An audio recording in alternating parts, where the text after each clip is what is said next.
Sabirabad rayonunda 1987-ci il təvəllüdlü Faiq həmkəndlisi Namilin çayxanasında xulqanlıq etməkdə ittiham edilib. Hadisə 2024-cü ilin dekabrın 21-də rayonun Həşimxanlı kəndində baş verib. Faiq həmin gün saat 20:30-da sərxoş vəziyyətdə Namilin işlədiyi çayxanaya gəlib və masa arxasında əyləşəndən sonra təkidlə ona çay süzməsini tələb edib. Namil ona çay süzmədiyi üçün mübahisə edib və orada olan şəxslərin gözü qarşısında əsaslı səbəb olmadan ictimai qaydanı kobud surətdə pozan hərəkətlərə yol verib.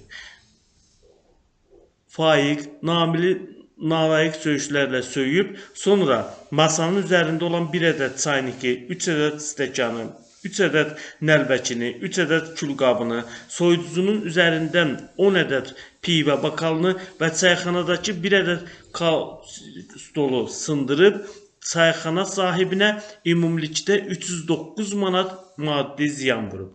Daha sonra isə başı ilə Namilin sifət nahiyəsindən zərbə vurub, ona müxtəlif dərəcəli xəsarətləri yetirib.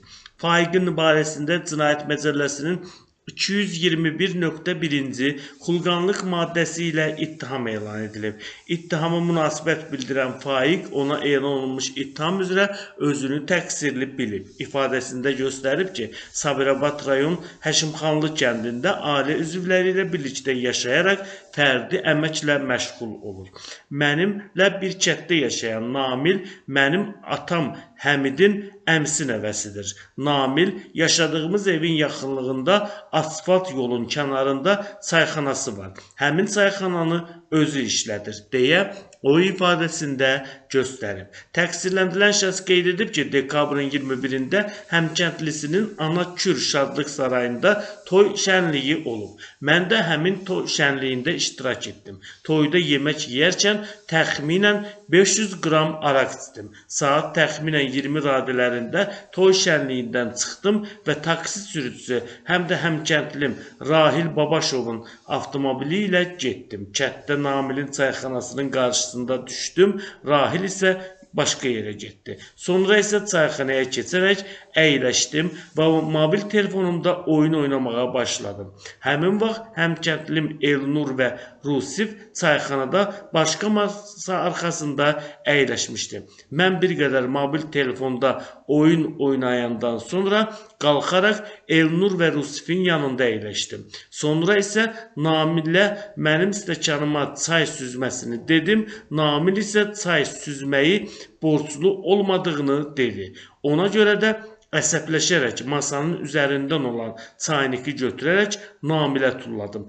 Lakin çaynik Namilə dəyməyərək yerə düşdü. Bundan sonra isə qarşımdakı masanın üzərində olan stəkanları da yerə çırparaq sındırdım. Bundan sonra çayxanada olan həmkəndlilərim məni çayxanadan çölə çıxartdılar. Sonra isə yenidən çayxanaya qayıtdım və Namillə yaxınlaşaraq başım ilə onun burun nahiyəsindən bir dəfə vurdum. Bundan sonra çayxanada olan şəxslər məni çölə çıxartmaq istəyərkən soyuducuya dəydiyim üçün soyuducunun üzərində olan bakallar yerə düşərək qırıldı. Çayxanada olanlar məni yenidən çölə çıxartdı. Mən də oradan çıxaraq evimizə getdim. Çayxanada Namilin əşyalarını sındırdığım üçün ona dəymiş maddi ziyanı da sonradan ona ödəmişəm deyə təqsirləndirilən şəxs ifadəsinə belə yekun vurub. Sabirabad rayon məhkəməsinin hökmü ilə Faiq 1000 manat miqdarında cərimə edilib. Bu hökmdən dövlət ittihamçısı apellyasiya protesti verib. Dövlət ittihamçısı Sabirabad rayon məhkəməsinin hökmünün ləğv edilməsini, təqsirləndirilən şəxsin cəzasının ağırlaşdırılmasını istəyib.